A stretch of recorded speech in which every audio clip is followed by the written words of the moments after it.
Hello, welcome to In Conversation with ATF. My guest today is probably one of the greatest producers in animation. He is best known for creating SuperTed. He is best known for working with serial animation on shows like Will Quack Quack and also like Fantastic Max and the Further Adventures of SuperTed. But that was after my guest moved to America. And they were like with like Hanna-Barbera and stuff like that. And then also on stuff like the Hot Rod Dogs and the Cool Car Cats, Potsworth and Co., Once Upon a Forest. And also my guest has a big company in America, animation, like you name it. Clifford, the Big Red Dog, Care Bears, Welcome to Care-a-Lot, Chloe's Closet, Bratz, Dive Ollie Dive, that's one I personally remember from my childhood, of course, Jakers, The Adventures of Piggley Winks, StarHill Ponies, apparently, ToddWorld, and recently the Woody Woodpecker web series. My guest is Mike Young. Welcome. Well, what an introduction. Thank you. Welcome. And in fact, you've reminded me about some of those shows now. Especially the older serial ones. Yeah, definitely. Let me just start by asking, how are you, Mike? I'm fine. I've managed to dodge all those COVID bullets so far. Okay. And it's been the most, I'm an old guy, and this has been the most bizarre 2 years of my life. We've just finished a movie for Netflix called Soccer Stars, and it stars Zlatan, the soccer player, and Megan Rapinoe, the World Cup captain, the one with the pink hair, and Weird Al Yankovic. They're all caricatures of themselves in this very cartoony long form film, and it's going to run before the World Cup sometime in the fall from Netflix. Why am I telling you all that? Oh yeah, I know. We made it almost entirely from home. We had all our staff everywhere. Animation, it was the one form of filmmaking that managed to limp on throughout the pandemic. Live action died a death, for a period of time, but literally everybody working from their homes, and that's how we did it. Yeah, of course. And Wales made it into the World Cup. Oh my God! I'm in the process of trying to book my passage to Qatar, and the hard thing is actually getting somewhere to stay there. But we are working with a guy who's like the Quincy Jones of the Middle East and the Emirates, and he's promised to try and help me, get there. And he wants to produce a Ramadan-based animated film, and we're talking to him about how we do that. Yeah. Going back to Soccer Stars, you mentioned Weird Al Yankovic. Gotta admit, I'm a huge fan. I'm so glad you got him for it. This was actually a very rare chance that I never thought I'd get. Okay, so basically, long story short, I made a documentary over the pandemic on the voice actor Bill Scott. I'm not sure if you know him or not, but he was a big voice actor. He died in 1985, and he was close friends with Frank Welker and with like we've worked with many times, Frank Welker. Yeah. Yeah, well, he has messaged me about you. So well, yeah. Don't believe anything he says, okay? So for this documentary, I contacted Weird Al's agent. I'll just say Alice. It's easier for me. I contacted Al's agent. I was like, okay, so I'm making this documentary, and I was wondering would Al be interested? And then it was like, okay, Al is interested. It would be a 15-minute interview. And that's when I found out on that call that he actually worked with Bill Scott. I'm like, oh my gosh. So it was just a funny coincidence that I'm glad I got the chance to talk to him though. Yeah, it's so funny. We, with some of my younger grandkids, while we were working with him, we started to show them some of his videos, like Fat and other things. Oh my God, they were falling around, but there you are. Oh, bless. Yeah, my mum's a huge fan of Weird Al Yankovic. I know sometimes she'll burst out with Amish Paradise. I'm like, you know, I got to talk to him for like 15 minutes, and then I just keep gushing on and stuff. It just sets off like a little chain of. Lovely guy, and I know you get on great with him. You know. He is great. He is a lovely guy. And who else is lovely? Frank Welker. Of course, you've worked with him on many projects, including The Further Adventures of SuperTed, The Little Engine That Could, The Hot Rod Dogs and Cool Car Cats. And yeah, I've met him a few times virtually. I've met him in person. He's doing Comic-Con Edinburgh this October. So wow. I'm seeing him in person then. And I've just remembered, he has a website and his little Q&A section. So my first question to him back in February of last year was asking what was it like to work with Mike Young on all these. He said, who's that? So this is what Frank Welker had to say. Hi, Amber, or hey, Amber, nice to get your notes. I will tell you, Mike Young was a hoot.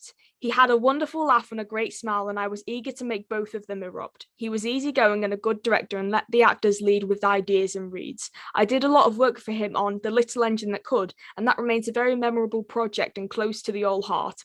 I was disappointed that as he became busier and busier in the USA, I didn't hear from him and didn't have an opportunity to work on a lot of his projects. Oh, and his wife was very active in the productions, and I think they were a strong unit and complementary towards the projects. I missed them. Oh my God, I've got to put that right. I'll tell Liz, and because, you know, we're massive Frank Welker fans, and, you know, he is probably the most versatile actor, a voice actor in the world. And, you know, we're working on Woody Woodpecker at the moment with several massive voice actors, and all of them would be Tara Strong. Tara Strong, that's me and Tara Strong, Woody Woodpecker. Yeah, she's brilliant. And fundamentally, they all worship Frank Welker as well. So they, you know, he's the king.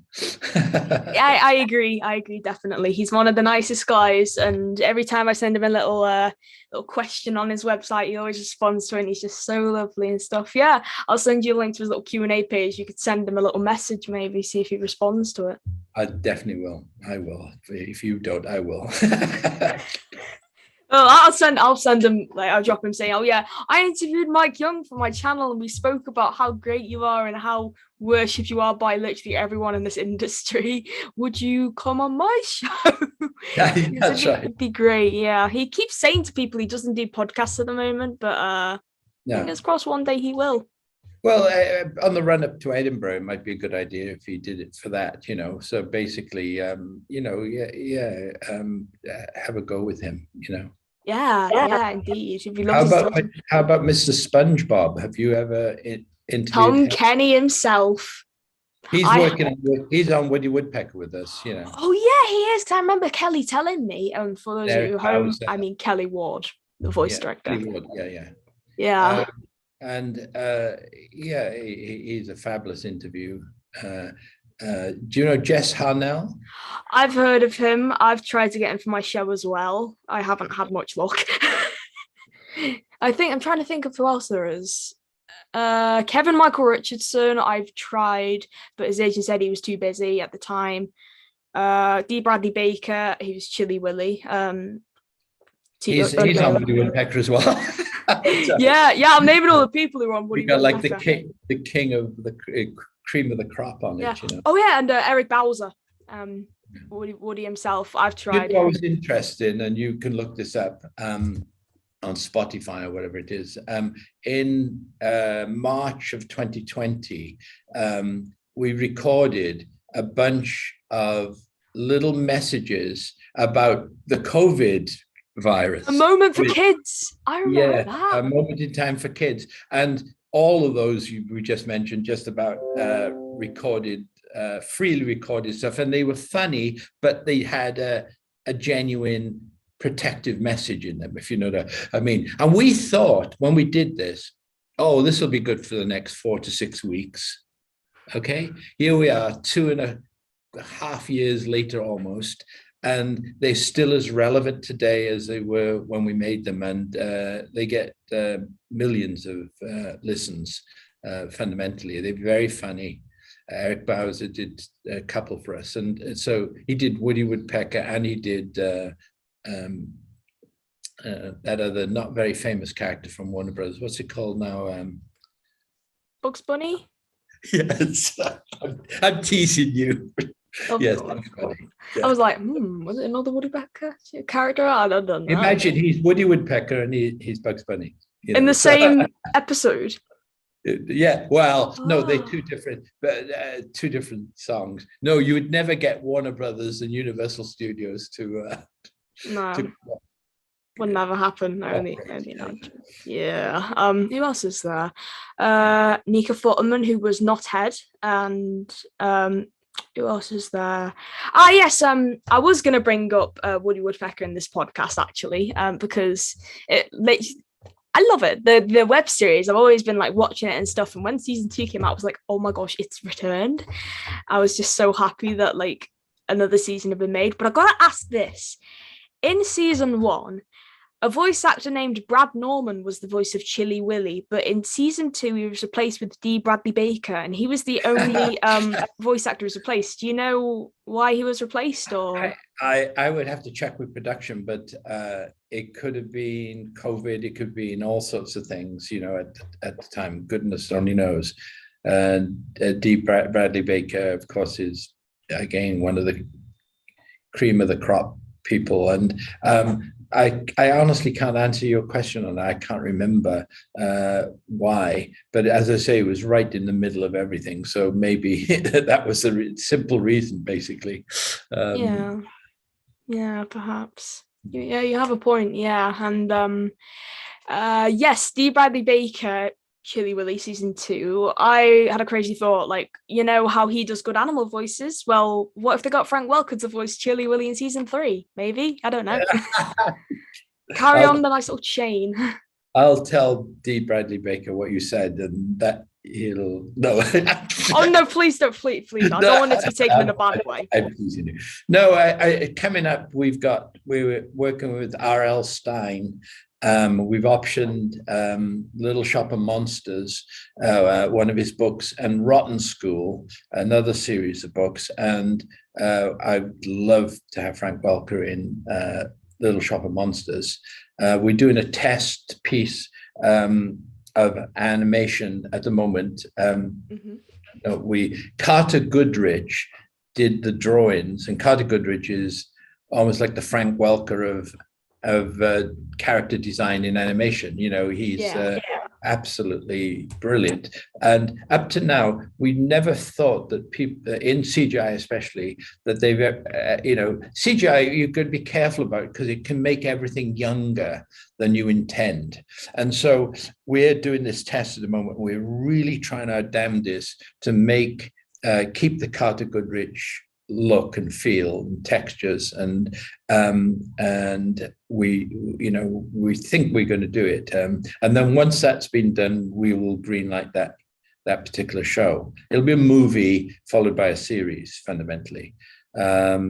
We've been working with Catherine Jenkins in Britain for ages on a show called Symphony Street, and it's all these instrument characters who live in this town, and one part of town is jazz, one part is rock and roll, another part is classical music, and another part is sort of country or international country music, and they're all in. And she's the only. Actually, there's another human character in it as well, Maestro, who's like this young Chinese Asian conductor, and it's very interesting. Again, this is a show that we're discussing with CCTV in China about, and to try and really do it as a co-production. It's all very tricky these days. Politics comes into it. In China, they've sort of virtually banned celebrity. You know what I mean? And yeah, I know. Even podcast people like you. Okay, once you get too famous, they don't like it. No, I've opened my mouth and said too much, but fundamentally, look, it's 32 years ago when we moved to America. And the reason we moved to America was that to be able to get a network in America to buy a show from someone in Wales or London or Manchester was almost impossible. Now it's completely, utterly changed. Okay, now for two reasons. Number one, these big SVOD companies can't just shove American stuff down people's throats in Europe culturally. So they've got to make stuff that is relevant to the rest of the world. I'm saying EU, but I mean anywhere. So in India and etc. So the bottom line is that it's opened up the market tremendously. And then what you discover is that those are sometimes the biggest hits on the channel. The Peaky Blinders or whatever the heck it is, are the animation from overseas, the Squid Games, you know what I mean? Those become the big hits on the channel. And on my rant about all this, the other thing is that if you go back over the past 40 years, all, there's no sweeping generality in animation, all the massive hits have come from independent studios. You can start with the Smurfs, and the Ninja Turtles and the Power Rangers and the Pixar movies and the Marvel movies. Yes, they buy them, they'll buy up Marvel or they'll buy Pixar, but or Bluey today, Peppa Pig, you can go on and on and on, Paw Patrol, and you can go on. You look at where all the hits came from, and you will see they came from independent producers. And it's a simple, my daughter's second head of Disney Plus series television, and Sarah Finn, her name is, and she I always tease her. If you're inside a Disney, you say, "I've got this great idea. It's about these 4 turtles, and they live in the sewers, and you get your ass kicked out right away before you're at the end of the second sentence, because you go through all that razzmatazz. Whereas at independent studios, they say, "Oh, Chloe's Closet, that's one of our shows. That's a good idea. A little girl who opens her closet and there's an outfit of the day there. I know, we'll make it in Wales and we'll have a little Welsh girl do the main voice." And that's what we did. Okay. And Chloe's Closet is not sold in North Korea. It's sold everywhere else in the world you could mention. It's easier to tell you where it's not sold than where it is sold, So, and again, all the children in America listen to Chloe's Closet, and they listen to this little Welsh girl, the Amber Jones of Chloe's Closet. Okay, seriously. She's the character, and the parents love it because, to them, she sounds very educative, put it that way. The show has got what we call EI content. EI is educational instruction content, like we did in our Clifford the Big Red Dog and many of those PBS type shows. Then the children don't know it's there, but it is there, and they learn from it, fundamentally.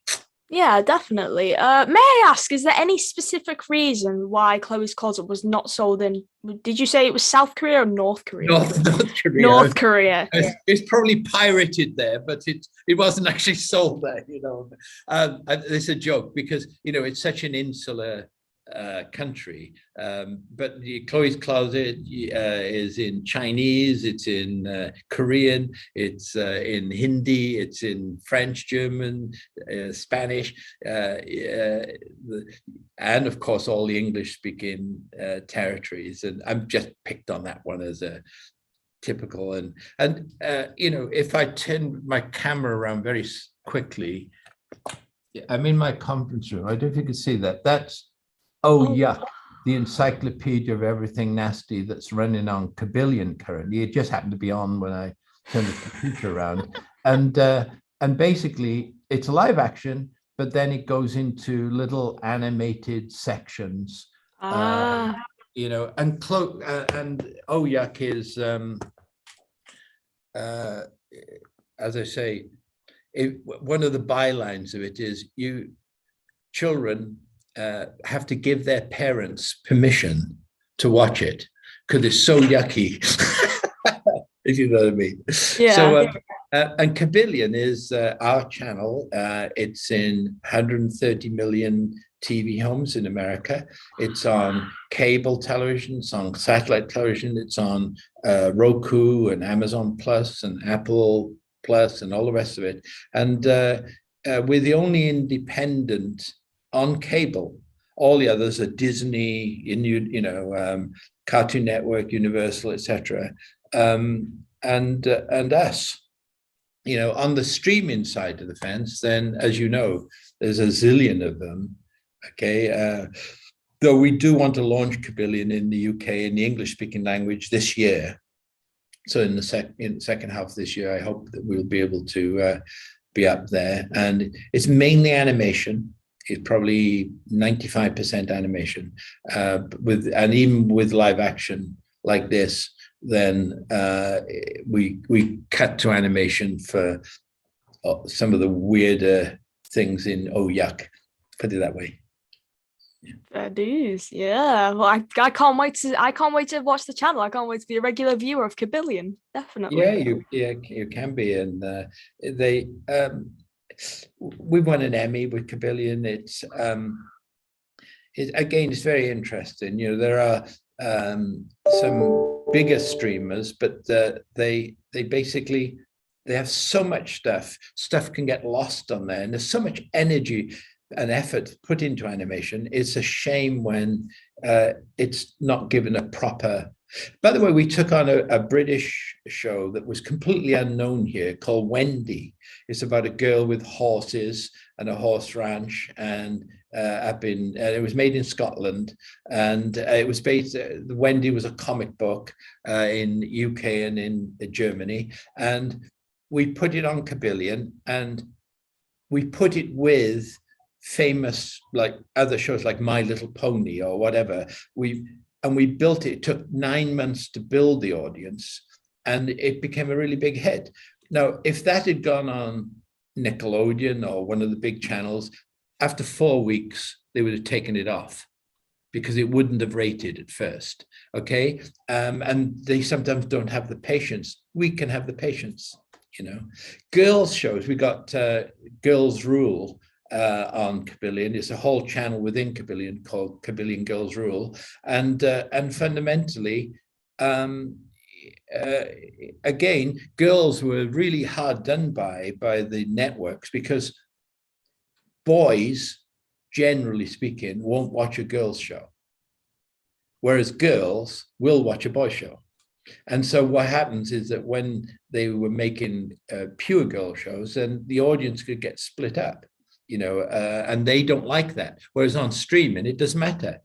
Okay, so we have the time and the patience to do it. Though for our sins, we also made all the Bratz shows, which maybe you grew up with a little bit. And you know, oh my God, I'll go to hell for it, but there you are. Yeah, because that Bratz show had a lot of good voice actors, and I'm trying to think who was in it off the top of my head. Olivia Hack, Soleil Moon Frye. Olivia, yes, and one or two actresses. I'm just going backwards on the channel so I can turn it around and see if I can. I'm trying to think. One of the Mowry twins. It was Tia Mowry. Oh my God, you're better than I am. And Dion Kwan. Yeah. Yeah. And look, again, I know technically this is not great, but let me just turn this around a minute. Tell me if you can see it okay. I can see it. Yeah. So this is Sabrina the Teenage Witch. Ah. Okay. And it was made a few years back, and basically really it ran on Netflix and other places. And you know, it's again an adventurous girl-led show, which really did attract a decent sized boys audience as well, you know. Yeah. You get the idea. Yeah. What exactly is that incarnation of Sabrina called? I think Sabrina, Adventures of a Teenage Witch. Yeah, that's it. Yeah. Secrets of a Teenage Witch. Basically, it's called Tia Mowry, and you going back to Bratz, by the way. I threw in Tia Mowry. And Dion Kwan. I'm going to let you tell me who is the voice of Sabrina, the Teenage Secrets of a Teenage Witch. Ashley Tisdale. You did it. Yes, Ashley. I was just looking up her career the other day because she came up on one of my social media pages. So I was like, oh yeah, I got to look at what the voice work she's done and stuff. So I was like, it's weird though, because I've just had a look at it now, and most of the apart from Ashley, the rest of the cast is from Canada. How come that sometimes happens in shows? I know with Bratz in the second season, it was switched to a Canadian cast. It was, yeah.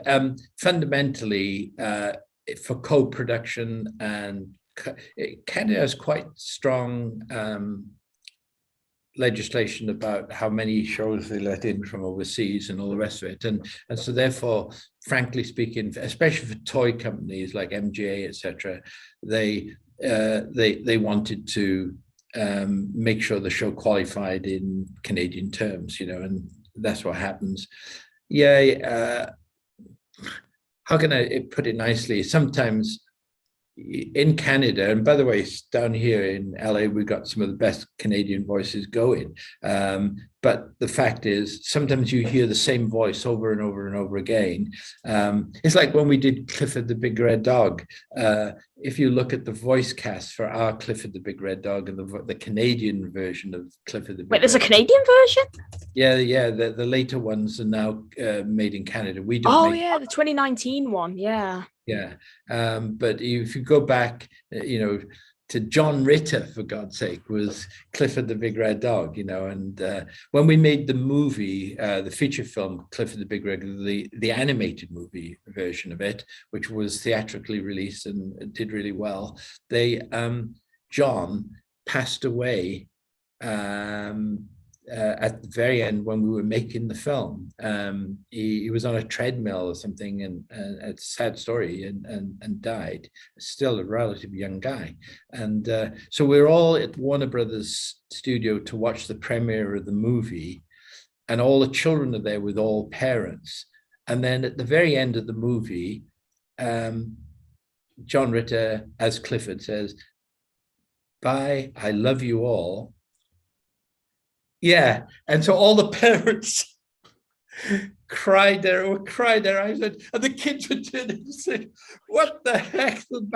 What's the matter with you?" You know, it had gone over their heads completely, and basically, you know, it was such a poignant moment for all of us, and you know, and again, we had great voice actors littered throughout it. Yeah. Like Grady Lyle, Cree Summer, Kel Mitchell, Cam Clark, Kath Soucie, Nick Jameson was in it as well. Yes. Wow. Who now lives in Iceland. I interviewed him recently. Oh, my God, Amber. You're the real deal. That's all I can say. All right. Oh. And I've got to say this on the podcast. You sent me some of your voice work, and you really got it. You do have the talent to do it, and we'll bloody try hard to get you onto one or two things, you know. My main thing to you is in America, your voice drill should be nearly 100% British. Okay, don't try and sell yourself as an American in America. It's like taking coals to Newcastle, as we used to say in the old days. Okay, and the vice versa in the UK, then have a mix. You can have a lot of American stuff, and you can have English, Welsh English, Liverpool English, and again, you know, try and vary the up and down the, and that's a lovely thing now, is that even in America, they're beginning to understand that we don't all speak with pucker upper school, you know, public school accents, you know, and you want that personality and stuff. fundamentally. I always tease people here where I say to them, look, there've been 6 James Bonds. How many of them have been English? Was Sean Connery English, Amber? Wasn't he Scottish? Yes, he was. Pierce Brosnan. Pierce Brosnan. He's Irish, I think. He's Irish, yeah. You get starting to get there. I think Carson's there. Daniel Craig, he's British. He was born in Chester, which is where I was born as well. He is the soul. Yeah, he's the soul one. Now, the other one, the other 2, one is Welsh and one's Australian, and then and basically with the Saint Roger Moore, there's something say that he was born as a baby in South Africa and came to Britain, and so that's a bit of a cheat because I've seen that I've also read that he was born in UK, so I don't know which one is true, to be honest with you. So I'll put a question mark over that one. Yeah, you'll get a million mails now. Okay. Oh, yeah, Roger Bond was not Roger. I can't even speak. Yeah.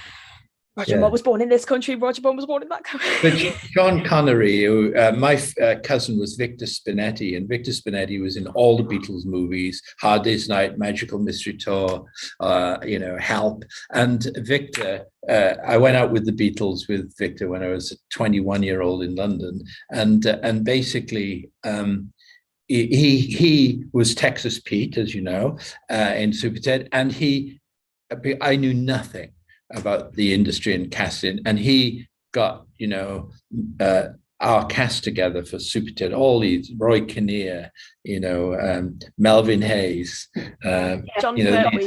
John Pertwee, Derek Griffiths, and basically it was almost like our casting director on the show as well as anything else. I would never have been able to track these people. And I always remember one night I lived in Notting Hill Gate in a garret underneath the roof of a 6-story house, and there was one payphone in the basement.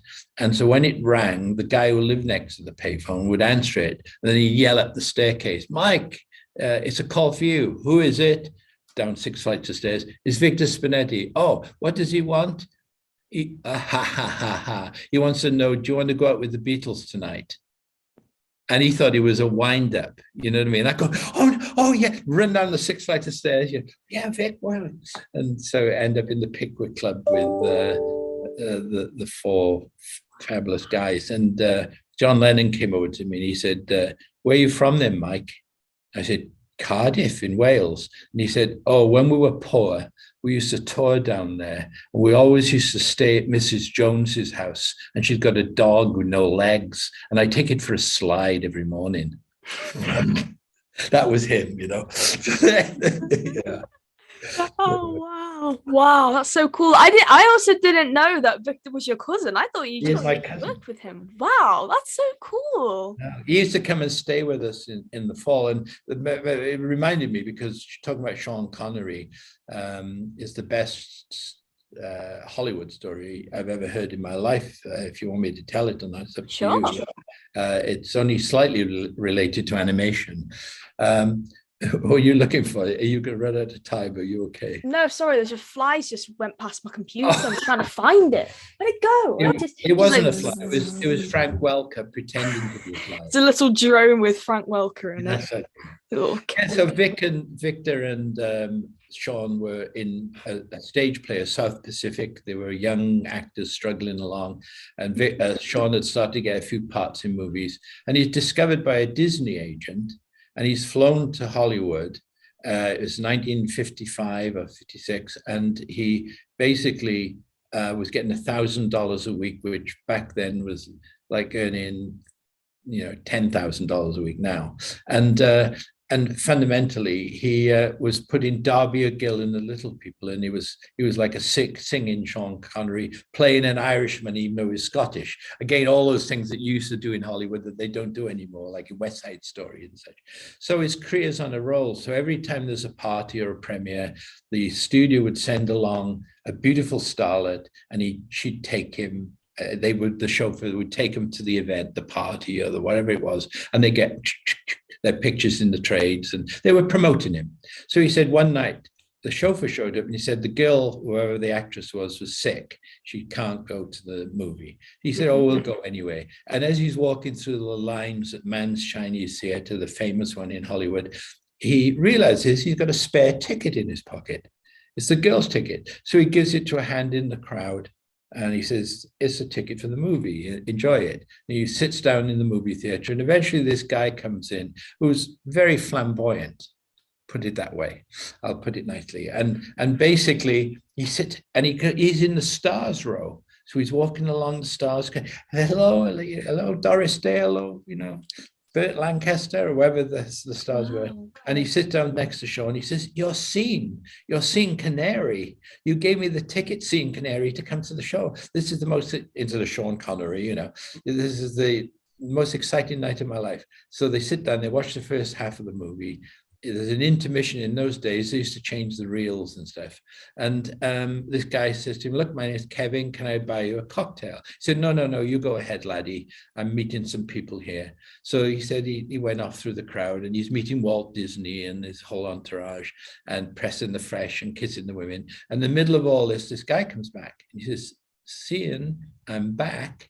Now, Disney, who was like further right wing than Attila the Hun, said, who's this guy? And he said, I don't know. And Disney and this entourage melted away into the night, as Sean put it.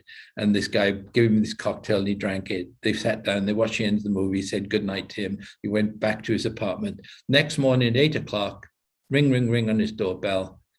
He opens the door and it's the chauffeur from the studio. And he says, what have I forgotten? He said, oh, I've got this for you. And it was his contract with Disney canceled, his 7-year contract, 1 week's notice to quit from his Disney apartment, and his career in the toilet.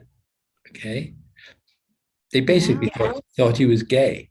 And a girl who he'd been meeting, and I will put it nicely, from the typing pool in Disney, called him, said, they fired you, Sean, because they think you're gay.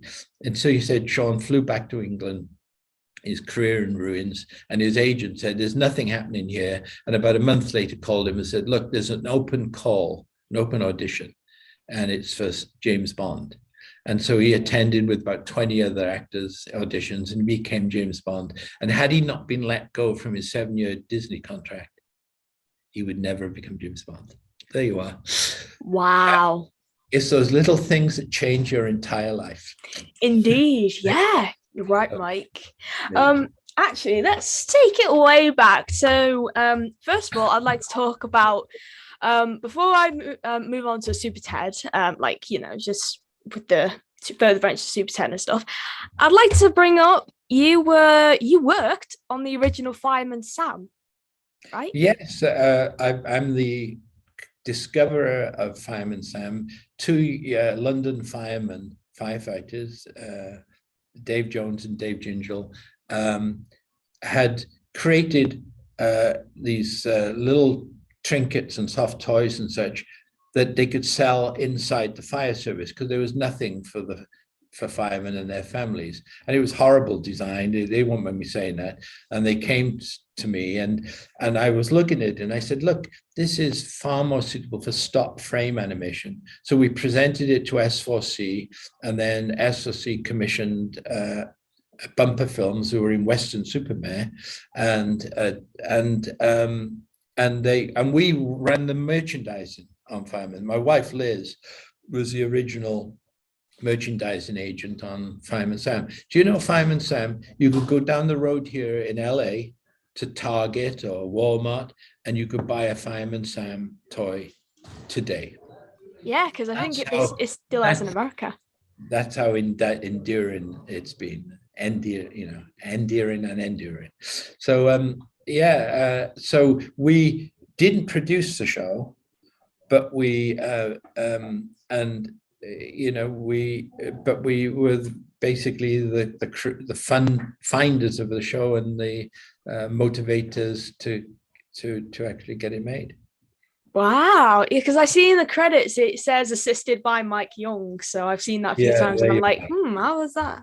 But that's really cool. Yeah, and just real quick, you went to work on StarHill Ponies, I believe. It says that you worked on it with like the BBC and Bumper Films, but this was after you moved to America. So yeah, after we moved to America, we got against. My wife Liz is from a farm in Wales and in Dufferin, and basically has always been into horses and had ponies herself, and now our son Rich Finn, who directed Rock Dog and various other things, he lives on a little ranch outside the city here, and they got horses, and so it was in the DNA, put it that way. I see. So who exactly came up with the idea for StarHill Ponies? Was it you? Was it the BBC? I'm trying No, that definitely was not me. I think it was between Liz and the Bumper guys. StarHill. Here we go. Yeah, it says with S4C, Bumper Films, and the BBC in 1998. Because Bumper Films, Ian Frampton and John Walker were the two guys behind it. They only did 4 shows under Bumper Films. They did Rocky Hollow, which was in the early 80s with Peter Sallis, and they did Fireman Sam, then they did Joshua Jones, and then they did StarHill Ponies, and then I think they just kind of just dissolved. And these, if you look at Rob Lee, it was a great friend of ours. Rob Lee is one of the most talented crossover artists you could ever find. Rob Lee created all the designs for Fireman Sam and Joshua Jones. He's also a very successful novelist.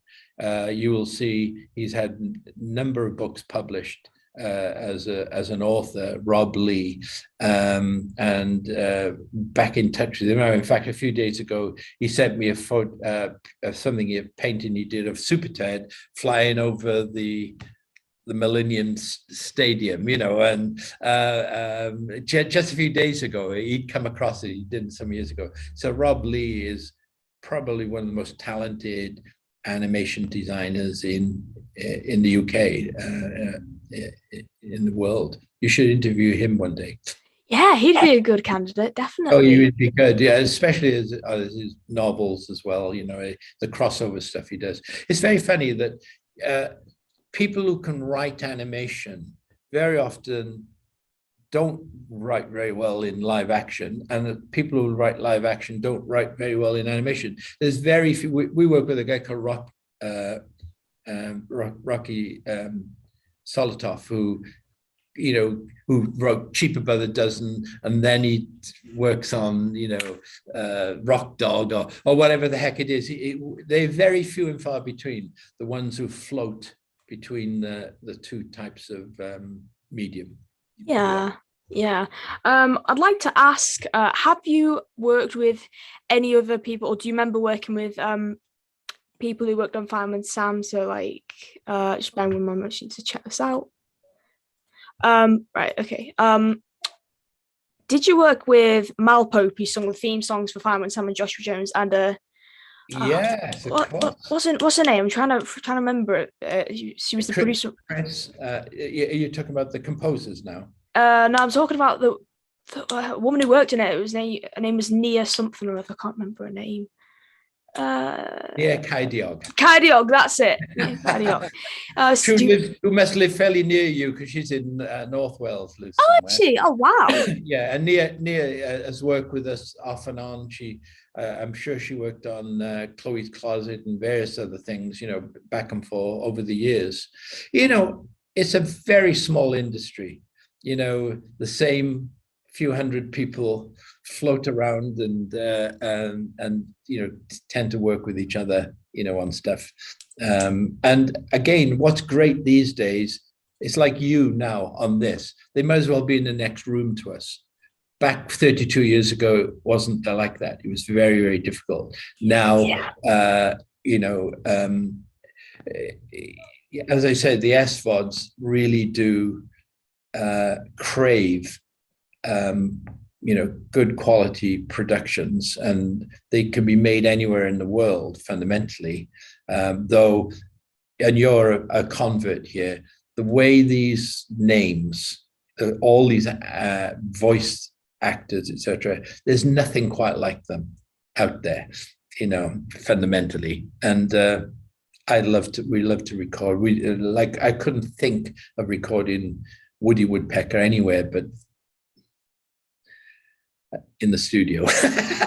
Yeah, best place for it, definitely. I agree.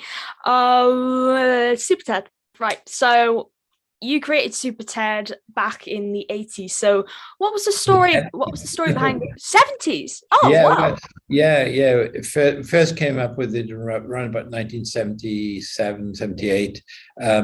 I had a very young first marriage, and so did my wife Liz, and we both got divorced. And Liz came to work for me, and we fell in love. And I inherited Richard. I had Becky and Andrew, and she had Richard and Sarah. And Sarah's the one who's now a big shot over at Disney. Okay, and Richard, who's our director, editor, everything. He was about 2.5 years old. And this story has been told a zillion times, but he was a bit afraid of the dark. And I was a new person in his life. So I used to sort of wheedle my way around him the whole time. And so one night, Liz had gone out somewhere, and I'm there washing up the tea dishes. And I have a tea towel in my hand, and he's crying for the 3rd or 4th time. So I go back upstairs, and I got the tea towel in my hand, and I sit down on the bed, and he says, "I'm afraid of the dark." And I said, "Well, look," and I tied it around the teddy bear's neck, put a knot in it, the tea towel. I said, "This teddy bear, he's also afraid of the dark, but when he whispers his secret magic word, he changes into SuperTed." And so night after night, I used to tell him these SuperTed stories. And one day I went in Penturk, Llantrisant, Llantrisant actually, not Penturk. One night I went to the play school to collect him, the kindergarten, or whatever you call them over there. I've forgotten. Preschool. This is preschool. And basically the teacher said, "Oh, we love those SuperTed stories." We said, how do you know about those? So we always stand Richard on the desk, and he always tells this story about SuperTed. She said, "You're an author and a writer," and I was a little bit of a producer doing live action bits and pieces. And she said, why don't you get them published?" So we did. We actually, these days on Amazon, everyone can do this, but back then they couldn't. So we self-published 4 books, and he was a blue SuperTed. Okay, the original SuperTed. And these books were selling and selling. And then we managed to get a real publisher, Frederick Muller, a big publishing house out of London, and they took them on. And one Christmas, 1979, we received a cease and desist letter from Warner Brothers, okay, saying, "You're infringing on our rights for Superman." And so I show it to I show it to my merchandising guy, actually. He said, "Listen, let me introduce you to a guy called Paul Morosky in New York, and he'll advise you on." And Paul Morosky said, "What? This is crazy. You're not infringing on their rights. It's a teddy bear who's afraid of the dark, okay, and it's got a secret magic word, etc., etc." And so anyway, we go into Warner Brothers with him, and they immediately see the error of their ways, put it that way. And we agreed to change him from blue to red.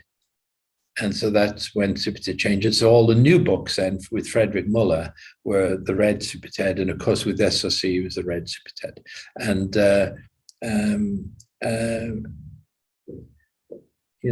and now on my Twitter feed it says, "I'm world famous in Wales." And thus an icon was born.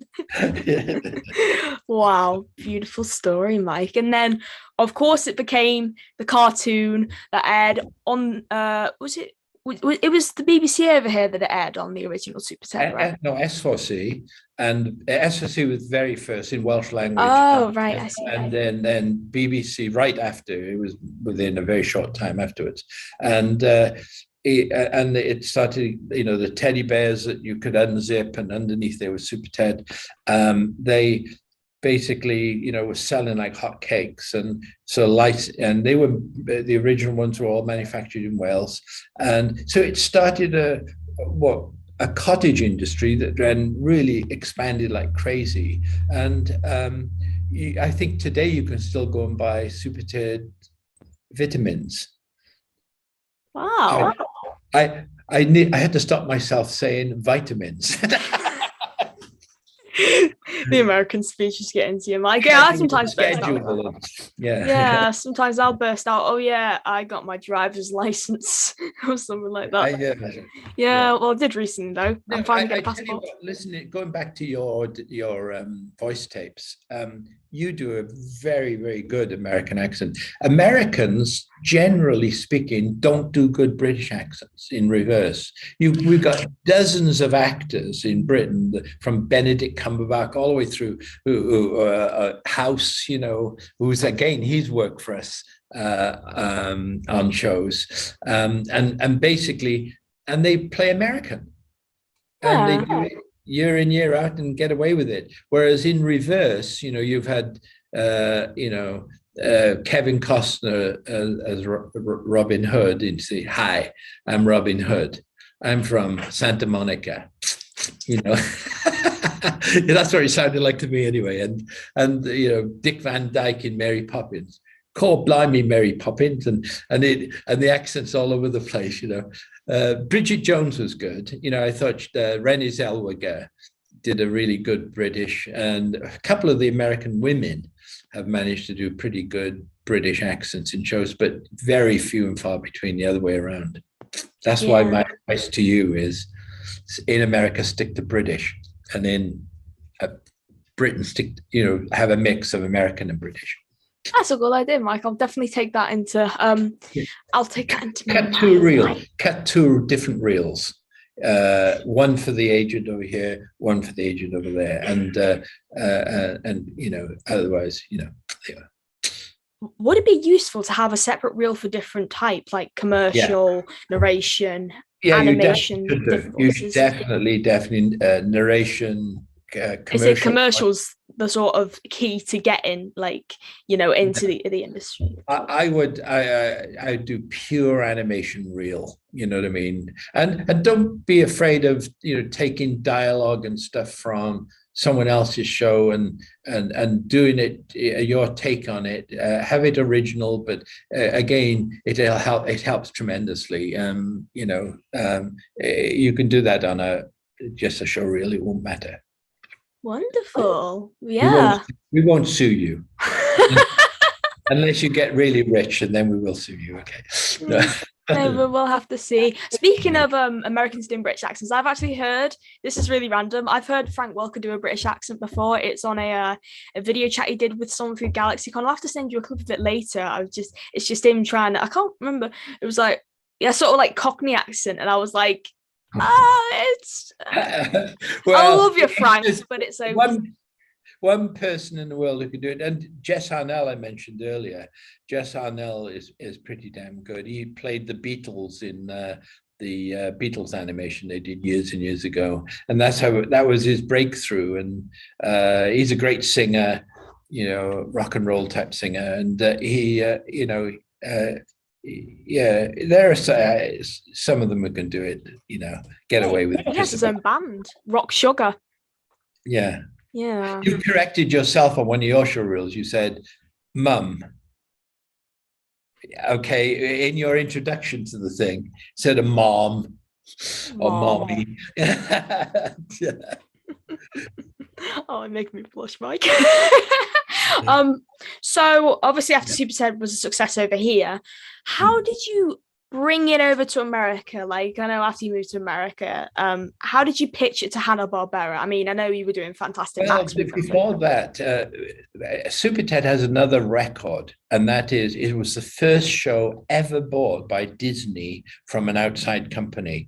And around about 1986, 7, Disney bought all the British ones we made, and they sold them here on VHS tapes, basically. And at that time, I was trying to get Disney, but Disney will almost never take an outside property and then make it or remake it. And so that's how we got to Hanna-Barbera. And again, back, you're talking about 37 years ago, whatever it is, the thought of a network here buying something from a little company in Wales was almost unheard of. And so basically, they commissioned Hanna-Barbera, and they made that version of it. Now, Victor Spinetti was in it, and Melvin Hayes, but they changed all the other voices to American voices. And look, I was grateful at the time, but looking back, Hanna-Barbera by that time had become a factory, okay, and churning out loads and loads of stuff. So SuperTed didn't get the attention, yeah, that's right, that it deserved, and the quality of that show wasn't as good, and that's what made me move to America. We also did a movie called Once Upon a Forest, which was created in Wales. Yeah, Ray Lambert was the guy behind it. Ray Lambert, my God, you know everything. And and so I was the one who brought it to America. I don't really actually get a credit on it, or much of one, on Once Upon a Forest, but I was the one who brought it here, and we produced it with Hanna-Barbera. David Kirshner had by this time been made head of Hanna-Barbera, and Joe Barbera had gone, and Bill Hanna was still around. Not died, gone, but been, I think, very badly replaced. And so David Kirshner, who created Chucky, the slasher killer doll. Of course I do. He was the head of it, and he chose to do Once Upon a Forest. But both those experiences made me want to move to America. And like, if we're going to die, let's die by our own sword, so to speak, And so that's what we did. We moved to America, stupidly set up against all these monolith companies, but we ran through their legs, and we had one very lucky break. In legal terms, the studios up until that time were not allowed to own the networks. There was like church and state. And then they changed those rules, FinCEN rules, and the studios were allowed to buy the networks. Now, of course, immediately started to buy the networks. The big independent studios used to get all these commissions and keep all the rights. That all went by the board. So it meant that Classic Zippo and Hanna-Barbera and Ruby Spears and many of those other companies started to really suffer badly because they couldn't any longer hold on to their rights. We, as a little independent company, we knew how to co-produce and how to get stuff made. You've mentioned one or two of the shows, like The Legend of Loch Negar with Prince Charles, for goodness sake. We did that with ABC as a co-production with Wales. Yeah, and so by dumb luck, we managed to run through the legs of the big guys, and we survived. Yeah. What did you say that show was called again? The one that you just said about, the one with Prince Charles. The Legend of Loch Negar, Lochnagar. There we go, found it. Loch Negar. Aha! Someone's loaded it on YouTube. Was it a special, or was it? Oh, it was an ABC Weekend special. That's right. Oh, I see. Who's in it? Wow. And Prince Charles does this sort of wraparound at the beginning. I've got a very funny story about that. So we were in Cardiff in a house, an old mansion house that was supposed to be Balmoral Castle, but it was, and we had these children there who were dressed in what we would call fancy dress type outfits, pirates and stuff like that. And they were running around. And the moral of the story was they're interrupting Prince Charles, and he turns to them and says, hey, you've got to behave yourselves. And look, let me tell you about the old man of Loch Negar. And so during the shooting of the live action, it's boring because they're changing the cameras and they're moving stuff around. So these little kids were getting a bit bored. And so I was playing sword fencing with one of the kids. And Prince Charles sidled over to me and he said, you realize I can't get that close to them, do you? And he was sort of apologizing that he wasn't larking around with them. I must admit, inside me, I was saying, no, you damn well should do. You know, might have helped later on, you know. So anyway, yeah, The Legend of Loch was great fun, and it was a weekend special for ABC television and a co-production, and Dave Edwards in Wales. Dave Edwards, my old pal, his little company was the animation studio. So, you know, all these amazing things, you know, that came along, and we made shows like But Ugly Martians, which was one of the very first CGI shows. It looks like hell now, okay, but very funny show in its own right, to be honest with you. And we were showing it the other day to some of the little kids, so our grandkids over here, and they were falling around, you know, laughing at it, even though, you see, as animators, you look at Pokemon, you say, it's not the greatest animation in the world, but it's just one of the most loved shows in the world, you know. So basically, sometimes, you know, through children's eyes, you could spend 100 million, 200 million on a movie, and they don't care.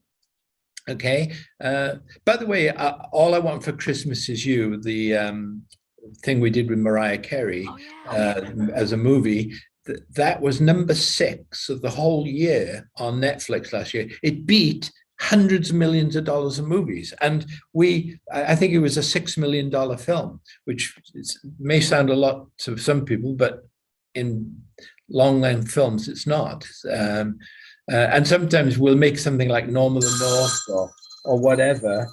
I'm sorry about that. And people write, oh, it's not as good as Pixar. And we say, no, it was made for the coffee budget of Pixar. Yeah. Basically.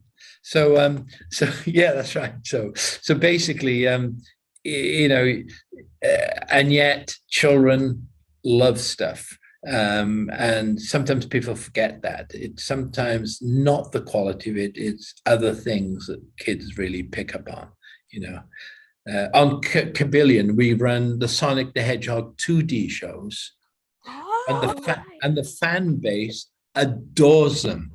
They hate the CGI one. You know what I mean? So you know, the older fan base I'm talking about, I think. And so it's very interesting. It's very interesting. You have all these different demographics within animation. Yeah. Which Sonic the Hedgehog series is it? Is it like the old one with like the Canadian cast, like Long John Baldry and Gary Chalk and stuff, or is it the one from like 1995, which has got like Rob Paulson and Kath Soucie and Rob Paulson, those are the ones. Yeah, Rob Paulson was in But Ugly Martians as well, along with Robert Stack. That's right, Robert Stack. He was Ultra Magnus in the Transformers movie from 1986. Iconic. And then we come all the way up to Jakers, The Adventures of Piggley Winks. That was 1999, 2000. And if you look at that show, it really stands up. It's the beginning of far more decent animation, CGI animation. And again, we had Mel Brooks in it, for God's sake. Joan Rivers as well. Yeah, and Mel Brooks would say, I've got to be out of here at 3 o'clock. I've got to be done by 3 o'clock. And at 5 o'clock, he'd say, now let's go back to page 6. I think I've thought of something on the script. And whatever he thought of was genius, you know what I mean? And he plays a Brooklyn sheep who has to go to Ireland and is amongst all these dumb cluck sheep in Ireland. And he's the worldly sheep who's seen the whole world. You know, it's very funny. And it won, well, I said to you, that's the British Academy Award for Jakers. And I think it won at least 6 Emmys, maybe even more. And had a fantastic cast. And it was widescreen, okay? And though it was made at resolution of the time, it was made at HD resolution at the time. I think it took Cartoon Network another 5 or 6 years before they started to do widescreen and high def. So, you know, again, we can run through the legs sometimes of the big guys, you know. Just trying to find out now. And I think, was it 2005 that you got the BAFTA for Jakers? Yeah, 4, 5, around about that. I've just found it. Yeah. Children's International 2005. You're up against Atomic Betty, Black Hole High, Miss Spider, Sunny Patch Friends, and of course Jake has won. It did, and we did like 40 episodes. It's PBS over here, BBC in Britain, and people still give us kudos to this day, and great cast and funny stuff, and and then you start to move along, in terms of animation, and a mix. Have you ever seen Hero 108? Oh, Hero 108 caught me out there. Has been massive. Okay, and it ran on Cartoon Network over here. I can't remember where it ran in the UK, and Cartoon Network. And it's based on Asian. It's almost like Robin Hood of Asian. The hero, the 108 heroes, and humans and animals, and it's very edgy design and look, and 2D design, and has been absolutely massive. And the other one that the fan base loves is Growing Up Creepy. Oh, there's a poster on the wall of. Let me get it right. It's Growing Up Creepy, if I get it right. There. She's to the there. Growing Up Creepy is a little girl who's been raised by bugs, and is a human character. It ran on Discovery over here. If you look at it on YouTube, the ones that are on YouTube, and read the reviews, or the spontaneous reviews, hundreds and hundreds of them, it's one of those endearing shows. People could write beautiful things. People like you write lovely things about it. And Growing Up Creepy was great. And then you see the other one is Cali-pari. Have you ever seen Cali-pari on Netflix? I haven't. Sorry, I'm having a look at it now. God.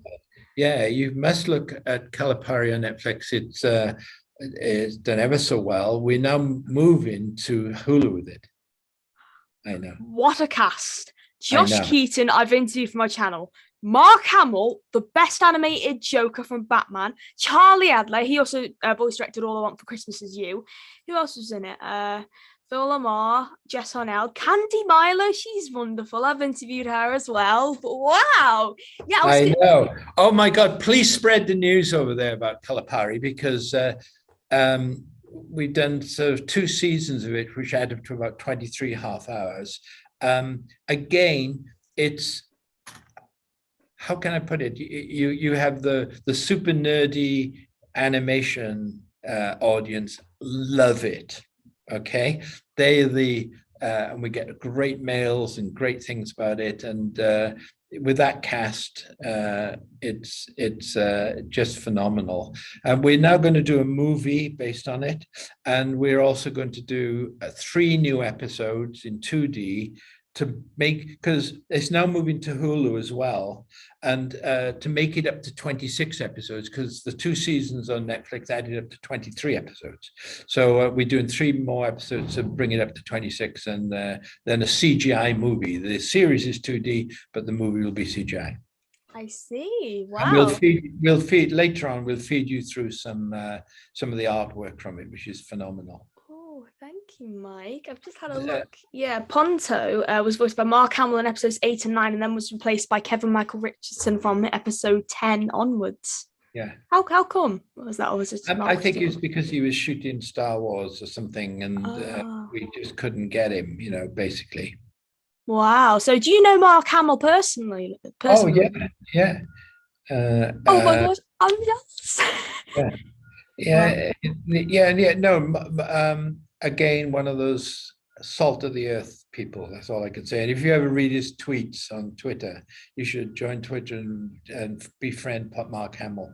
And he's such a human being, like me, left wing, left of center in our politics, and we all hate Trump, etc. But there you are. Yeah, fair dues. Oh, I was just about to say something, but I've completely lost my train of thought. Oh, yes. I was going to quickly ask you before I wanted to move back onto SuperTed to ask you something else. When you worked for Hanna-Barbera, did you meet Bill Hanna and Joe Barbera? Oh yes, all the time, especially Bill Hanna, yeah, and then there was Jeff Siegel, Kelly Ward. I love Kelly Pari. Kelly Ward was one of the story editors of SuperTed, and Yeah, and he was Putsy in Greece as well. He worked on also Challenge of the GoBots for Hanna-Barbera and the Hot Rod Dogs and Cool Car Cats. and Mark Young, my namesake. Mike Young and Mark Young. Mark Young is not related to me. Mark and Mike. Yeah, Mark was, and again, these people sort of every now and then come up and we work with them again, and then they, do other things. And no, it again, as I said to you, even here, it's a smaller industry than you really realize. It's the same couple of thousand people float around in it forever, basically. Yeah, I'm not sure if you've seen on my Facebook already, but I have met Kelly Ward in person before. Yeah, well, yeah. So what part did he play in Greece? He was Putsy. That's right. Yeah. The blonde Kelly, and yeah. And one of the T-Birds. I don't know if he told you, his parents ran the San Diego open air theater, and so he literally grew up in the theatrical trunk, so as to speak, if you know what I mean. And that was his, background. And then he finds himself as a young actor, and then he got a little bit older, and there you are. Oh, look at that! There you are. Yeah, he was doing a Greece reunion at Liverpool Comic Con. He doesn't do conventions, but because this was a Greece reunion, is a one-off, so I was like, okay, this is my only chance to meet him. So I gave him Challenge of the GoBots artwork, because he voiced a character called Fightor. And yeah. There you are. Well, look, it's a great interview. I don't know if people will sit and listen to all of this, but I hope they do. And I just fed your name through to a big contact in the UK and said for them to look you up in terms of your actual podcast. And as soon as we have, you tell me when it's gone, just send me a link and I'll stick it on my Facebook page and do Twitter and do a bit of promotion for it. And because you're a real talent, what I love about you is your deep knowledge of the subject that we're all covering, because so often it's so superficial. It's been a beautiful interview.